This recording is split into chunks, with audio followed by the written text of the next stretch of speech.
బైబిల్లో అపోస్తల కార్యాలు 17వ అధ్యాయం 2వ వచనంలో పౌలు తన వాడుక చొప్పున సమాజపు వారి యొద్దకు వెళ్ళి క్రీస్తు శ్రమపడి మృతుల్లో నుండి లేచుట ఆవశ్యకమనియు నేను మీకు ప్రచురం చేయు యేసు క్రీస్తై ఉన్నాడనియు లేఖనములలో నుండి దృష్టాంతములనెత్తి విప్పి చెప్పుచు వారితో 3 విశ్రాంతి దినములు తర్కించుచుండెను అని వ్రాయబడింది. చూసారా, పౌలు భక్తునికి ఒక వాడుక ఉందంట, అదే సువార్త చేయడం. మరి ఈరోజు మీరు వాడుకగా చేసే పనులేంటి? అవి ఉపయోగకరమైనవేనా లేదా వ్యర్థమైన వివాదాలను రేపేగా ఉన్నాయా? అయితే వినండి, ఈరోజు దేవుడు మీతోనే మాట్లాడుతున్నాడు. మరి ఈ రోజును దేవుని వాక్యదానంతో ప్రారంభిద్దామా?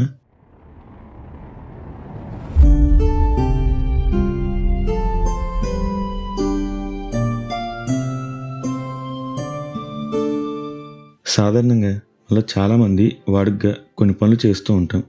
వాడుకగా అంటే అలవాటుగా అర్థం. పౌలు గారికి కూడా ఒక వాడుక ఉంది, అది సువార్త చేయడం.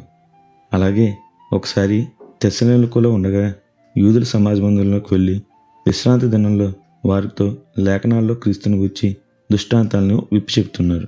అచ్చంగా పౌలు గారి లాగానే ఎరిక్ లిటిల్ అనే భక్తునికి కూడా ఆదివారాలు చర్చిలో ఆరాధనకు వెళ్ళడం, ఆ దినం కేవలం దేవుణ్ణి ఆరాధించడంలో మాత్రమే గడపడం అనేది వాడుక. దీనికి ఆటంకంగా ఒకరోజు ఒలింపిక్స్లో పాల్గొనే అవకాశం వచ్చినా దాన్ని తిరస్కరించారు. అయినా దేవుడు తనను గనపరిచిన ఎరిక్ గారిని ఘనంగా కనపరిచారు. ఆ తర్వాత 400 మీటర్ల పరుగు పందెంలో గోల్డ్ మెడల్ పొందుకునేలా చేశారు. అయితే కొందరు క్రైస్తవుల వాడుక విశ్రాంతి దినాన్న సమాజ మందిరంగా కూడుకోవడం, ఆ రోజు ప్రభువును ఆరాధించడం. కాబట్టి యూదుల ధర్మశాస్త్రం ప్రకారం విశ్రాంతి దినం శనివారం కాబట్టి వీరు శనివారం సంఘంగా కూడుకుని ప్రభువును ఆరాధిస్తారు. దీనిలో తప్పేమీ లేదు.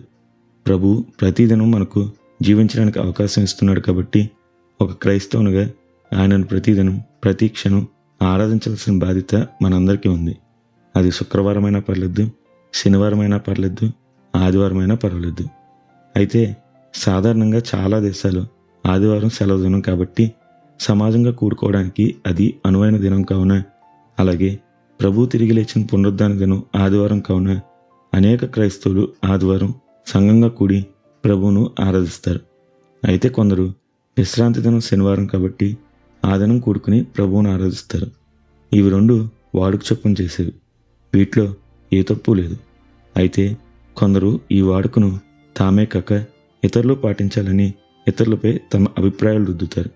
విశ్రాంతి దినమే చూడండి, అది సాధారణంగా శనివారం వస్తుంది కాబట్టి కొందరు ఆదివారం ఆరాధన తప్పు, మేము చేసే విశ్రాంతి దిన ఆచారమే సరైంది అని వాదిస్తారు. అయితే వారు గమనించాలి, కొలస్సీ పత్రిక 2వ అధ్యాయం 16వ వచనంలో పౌలు గారు అన్నపానములు, పండుగ, అమావాస్య, విశ్రాంతి దినాలు అనే వాటిలో మీకు తీర్పు తెచ్చడానికి ఎవరికీ అవకాశం ఇవ్వద్దు అని అంటారు.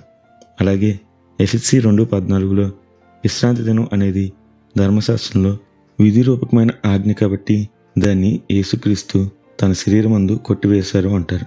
అలాగే గలతీ 3వ అధ్యాయంలో మొత్తం మనం ధర్మశాస్త్రం ఆచరించనక్కర్లేదు అని చూపిస్తారు. కాబట్టి ఆచారాల జోలికి పోక హెబ్రీ రాసిన పత్రిక 10వ అధ్యాయం 24వ వచనంలో చెప్పబడినట్లు మీకు వీలు కుదిరిన ప్రతిసారి సమాజంగా కూడుకుని ఒకరినొకరు హెచ్చించుకోండి.